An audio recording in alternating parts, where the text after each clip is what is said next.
Hey everybody, welcome to another episode of Cooking with a Cool Dad. I don't know why I'm putting the hard cider down right now because I decided this is going to be a good episode where I'm going to have a few drinks because I don't have anything else to do today. All I need to do is edit this video and do a podcast and take care of the dogs and finish setting up the creation station. But it's okay. So today I'm doing one item because I think the item's going to take a fair amount of time between the prep and the cooking. And I'm trying to keep the videos around 20 minutes. I'm failing miserably at that, as we noticed, but I'm still trying. So this is actually tasty. Currently, I am drinking Original Sin Premium Hard Cider. It's actually pretty good. I'll get into why in just a minute, but I'm got a few things coming up I think you'll enjoy. So I've been working on some interesting recipes that I've come across. I've got one coming up which was one of my favorite cooking channels on YouTube a couple of years ago. I've been watching in reverse. I go backwards. So I ran across one where he kind of challenged his viewers to come up with a suitable edible alternative for one of the TV show dishes that he made. I'm not going to give a whole lot away because we're going to have some fun with it, but it's going to be interesting. Whether or not it actually gets eaten will be a whole different story, but I think I've got some ideas to really run with it. I know, I'm teasing. I'm sorry. I'm such a tease. So today we are doing the second deep-fried taco. This one is, I believe, if you are at the fair, it's called Jim's Deep Fried Tacos, which I think is kind of funny since Jim is my name as well, even though you all know me as the Cool Dad. Some of you know my name is Jim, too. So this is when I drop down, we're going to get into the first portion of it, which a lot of people, when they hear the term beer batter, they think it's some mystical alchemy that creates this amazing batter. It's really not. It's something I've actually used a number of times before. It's super simple to make, and it's one of those, again, it's one of those recipes that really depends on your taste. I prefer to use porters and stouts for it, but it also does depend on what you're cooking with. Being as it's a taco, I think the porter and stout is actually going to go very well with it. I actually will be using an amber lager today, which is, I know I just said porter and stout, but I'm using an amber lager. Go figure. My general taste in beers, specifically craft beers, tends to run porter, stout, lager, in that realm. And I realize I'm grouping things together here, but that, if you look at the Create Your Own Six-Pack, this is the odd man out. The rest of it's porters, lagers, and stouts, including Guinness.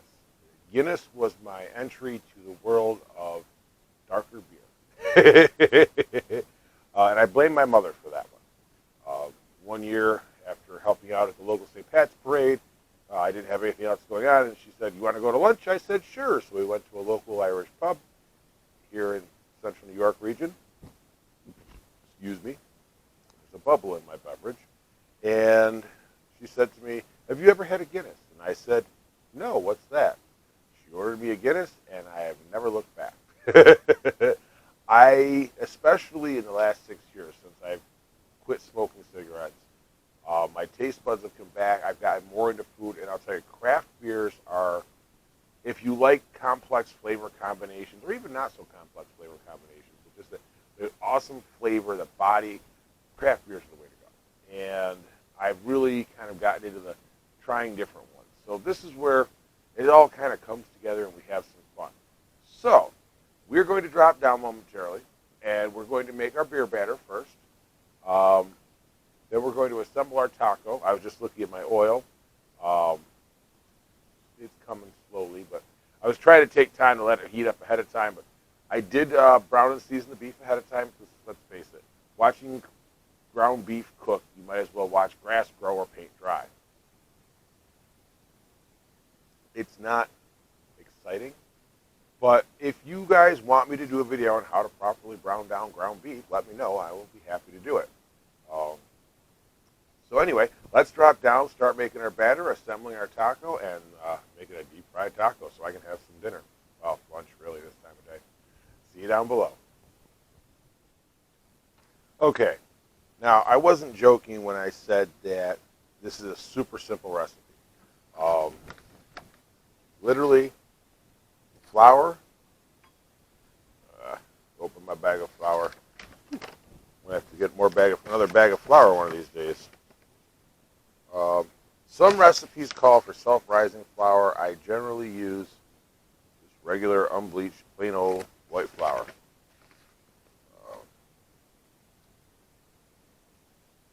Okay, I did about a cup and a half-ish of flour. Now, I like to, and this is a personal thing, I like to add a little bit of cornmeal.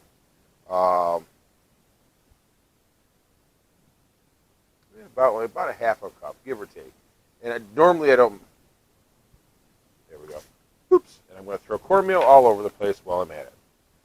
Normally I don't measure that kind of stuff, but in the interest of sharing with you guys, I mean, I know it's usually about a cup and a half of flour. Get the cornmeal off the stove. About a cup and a half of flour, about a half a cup of cornmeal. Makes 2 cups altogether. Now, for today, I am using Great Lakes Brewing Company's Elliott Ness Amber Lager. Very tasty beer that I actually enjoy. Part of me is kind of sad that I am putting it into a recipe, but that's okay. I've got 4 other beers and a hard cider. Thank you to my Leatherman Curve for being an awesome way to open bottles. Need my medium-sized whisk. 12 ounces, bottoms up.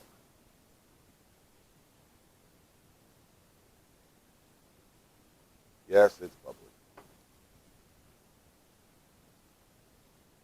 Now here's the thing. When mixing this, we want to get it, we don't want to have it a super smooth. We want to get everything combined, but lumps are not a bad thing. Lumps are actually part and parcel of the deal. The hardest part about this sometimes is seeing where you're at through the bubbles.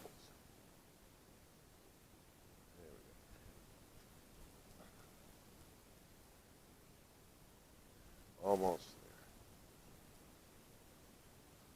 there. Right now, my prime concern is making sure that all of the liquid is actually combined and I don't have any just kind of sitting on the top. Ooh, that smells amazing.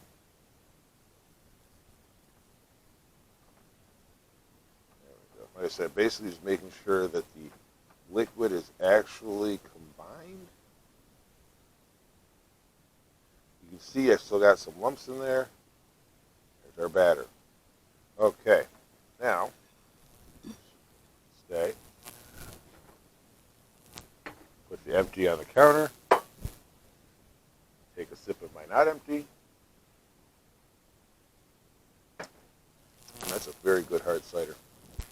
Now, as far as tortillas go, usually for something like this, I would generally go for a 12-inch tortilla. However, when I got to Wegmans today, they did not have 12-inch tortillas. It looks like they don't even carry them anymore.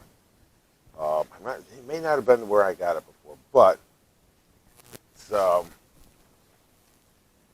that's what I was trying for. Oops. Making noise. Grabbing the rest of our ingredients out of the refrigerator here.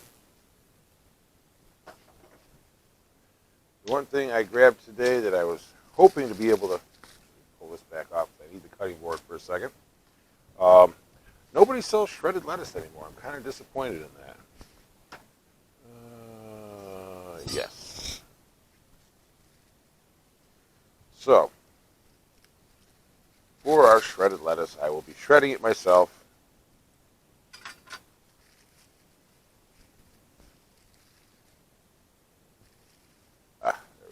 Now, if you're going to do this, I always recommend taking the top layer or 2 of leaves and removing them.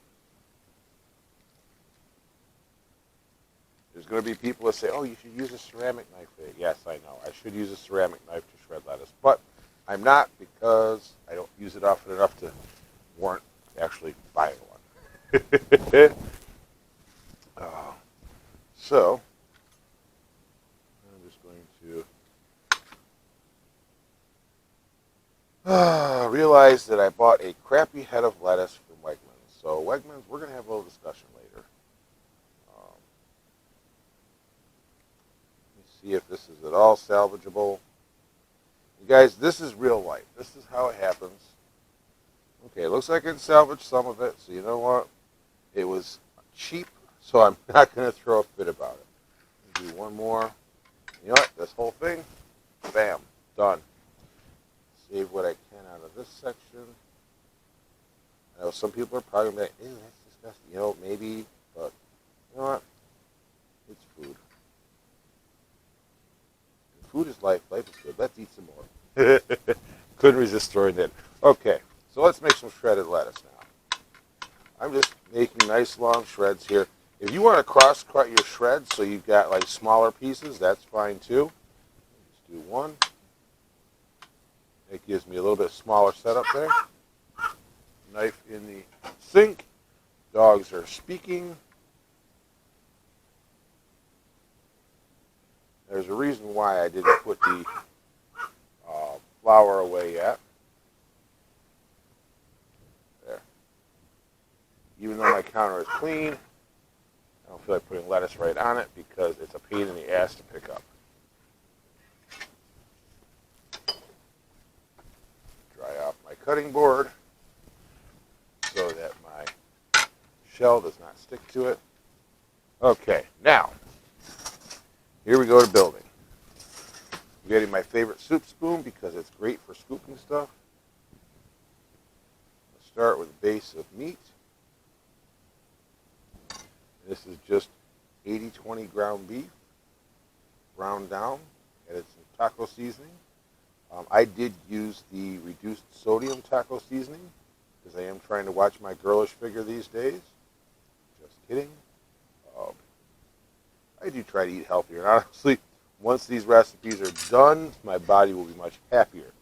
Now, to this, because we are deep frying it, we're going to find a tear point here. These packages are why kitchen scissors will always be your best friend. They never tear open the way they're supposed to. Watching this video turn into a half-hour video. Throw some cheese on here.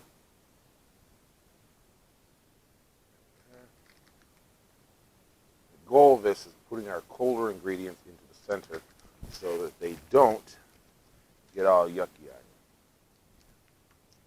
Sour cream. I think I can do this. Oh, apparently there's a seal of some sort. Maybe not. Oh, there we go. Yep, there's a seal. First time getting sour cream in a squeeze thingy, so bear with me on that. I saw it was the smallest thing of sour cream I could get, and I don't use it a lot. So, ooh, that is nice though. Not gonna lie, I kind of like that. Now we're going to put our lettuce on top of that. And the thing to remember is you don't want to make it too thick because you got to be able to roll it closed. And where did my... Oh, I knew I brought out the salsa. It was right in front of me. We've got some medium salsa here. Before you talk about cross-contaminating, it's just fine. Dribble some salsa on the top. There we go. The best part about doing something like this is the leftovers will last me a few days. Now, rolling a burrito style thing is never easy. And if you've ever gone to Subway, ordered a wrap, watch how they roll it because that's really a good technique they use, in my opinion. Okay, we get most of the way here. Now, and I am using a tomato and basil wrap tortilla for this today because why not? What I am going to do before I finish this here is I'm getting some flour, putting it in a ramekin, or whatever you want to call it, with small little cups like this. Adding a touch of water, which my whisk is too big. Now I understand why he has a tiny whisk. Basically, we're just making a little bit of a paste here. And actually, using the fork is fine. I'm going to put a little paste, flour and water paste on the edge of the tortilla.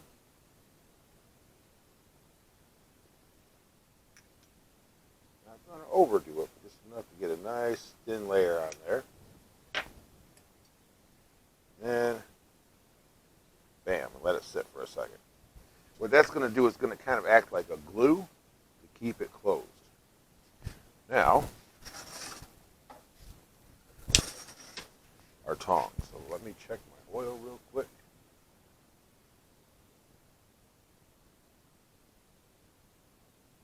Oh yeah, timed it good today. Okay, so got our sealed, well, they call it a taco. It's more like a burrito, let's be honest. I'm going to use my medium whisk here to get the batter all over this bad boy.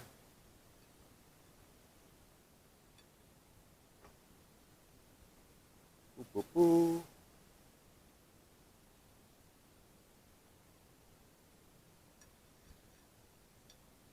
There we are. Okay. I'll use my tongs to gently lift and transition.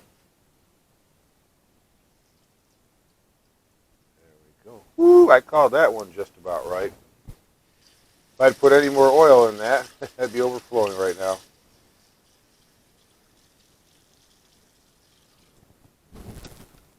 Okay.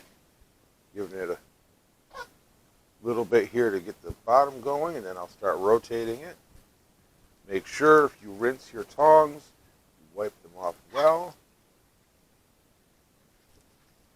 so you don't put water into your batter or into your oil, because that will create a lot of popping and splashing and be pretty nasty. Get this out of the way. Oh, one of these days I'll have a much bigger countertop. So I'm giving that a minute to finish cooking. I'm going to lay out some paper towel on the plate to drain it on.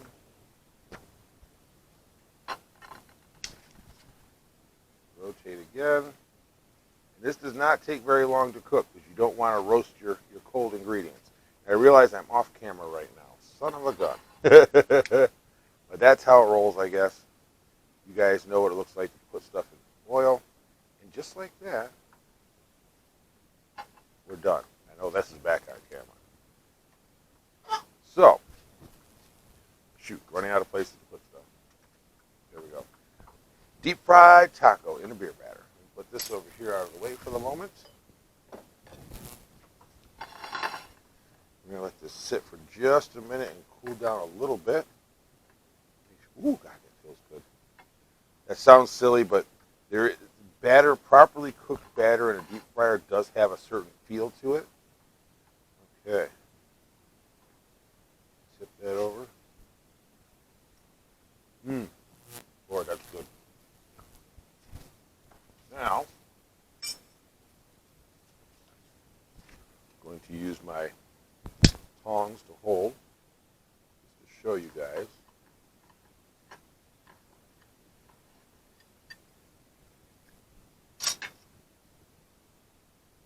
Culinary cross section.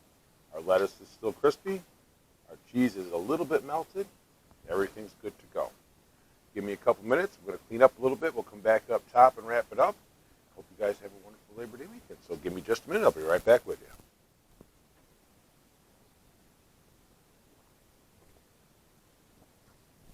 you. First of all, damn, that was a tasty taco.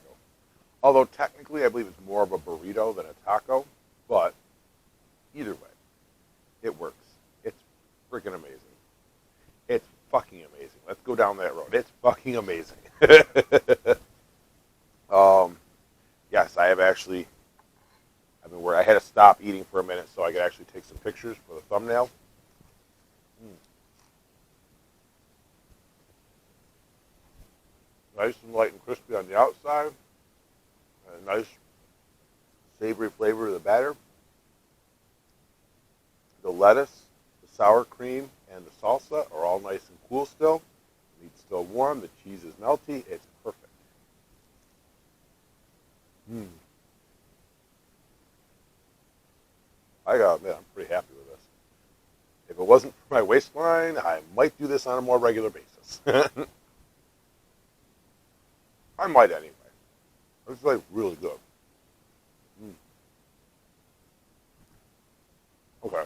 I gotta stop so I can finish the video up. It was really that good. And that's basically my lunch. So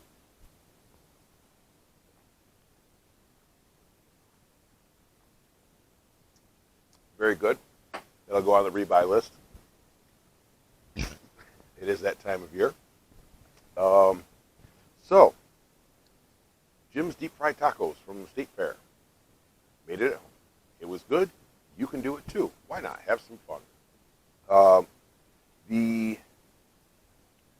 As in what beer to use, again, whatever your preference is. I would probably stay away from like Budweiser, Molson, Labatt, things like that. Go with something a little edgier, more out there, more unique. That's my advice only. Choose to take it or not. That's entirely up to you, and I will not get offended by it if you don't. Watch your lettuce. That is our takeaway from today. Watch your lettuce. It is what it is. Honestly, it was under $1. I'm not going to throw a fit about it. It's not like Wegmans can x-ray the lettuce and see that there's some brown on the inside. I don't blame them for that. It falls under the shit happens in life. So, but I'll tell you something. This could be something a lot of fun to do with friends because, let's face it, you put like 5 or 6 of these out on the table and everybody's going to be chowing down pretty well. And they don't take all that long to do. Once you have your shredded lettuce ready to go, you have your beef ground down and seasoned and ready to go. It's just a matter of slapping them together, getting some batter on them, throwing them in the fryer. Literally, that was. I'll have to look at the timing when I do the editing. I will put here how long that actually took in the fryer, just so you guys get an idea. I had my fryer or my stove set at a number 5-ish. It's a knob. It's ish. Temperature-wise, the oil was about 348 when I put it in. Excuse me. So 350 is a good spot for your oil. I did use olive oil this week because when I was at Wegmans earlier, I forgot to grab the peanut oil. My bad. But again, you're just frying with the oil. It still has that nice, light, clean taste. So I'm very, very happy with the outcome here. I guess the other thing I want to say is please, especially right now, with everything going on in the world, take the time to make some food, get together with people you care about, get together with people you don't care about sometimes, too. You might be surprised that didn't come out right. But you all get my point, I think. Don't be afraid to sit down with people and have some food together and just let the conversation flow. Put the electronic devices aside, leave the phones, the tablets, and everything else at the door, or, well, at least at another table anyway. Or if you're at a restaurant in the center of the table, first one to pick up their device and look at it pays the bill. Hey, you're welcome. But seriously, get some electronics free time with, friends and family, and you over some good food. You'd be amazed the memories you make, the information you all come together with. It's good stuff. Because food is life. Life is good. Let's eat some more, which I will as soon as I'm done recording. Believe me, I'm going to be tearing into that like a fat kid on Benadryl. Y'all can hate me for that all you want, but I'm not exactly skinny. I'm allowed to say that. And yes, I have taken Benadryl. I have allergies. But really right now, take the time to do that because here's the thing. With everything going on, we're seeing bits and pieces that the media thinks they want to show us so they can get their clicks and make their money. I'll be honest with you, the George Floyd case was a very good demonstration of that because what the media showed when that first dropped, I had my opinions. And when the body cam footage was released, I realized that there was a whole lot you didn't see and didn't know about at the beginning. I'm not saying anything to either side on that. I'm just saying that it changed my opinion significantly when that footage came out. When something like this happens, there's always going to be at least three sides to it. There's going to be what they say, what these guys say, and somewhere in the middle between those two is where you're going to actually find a small kernel of the truth. That is the third side, or fifth or sixth side, because then you get the media involved and the politicians involved. And, there's always a kernel of truth in there somewhere, but never see one side of a story and assume you know what the whole story is. That is probably one of the worst things we can do. Sit down, let the information flow, talk with people, see where it leads you. Until then, we'll see you guys next week with our next video. I'm not sure what's coming next week. I've got to see what ingredients show up this week. I've got a few things I've ordered. If they get in during the week, I may try and spool a video together during the week, but that'll be fun. Either way, we'll have another cooking video for you next week. Remember, good food brings people together, and you can make good food because food is life. Life is good. Let's eat some more. I'll see you guys next time. Until then, be good to one another.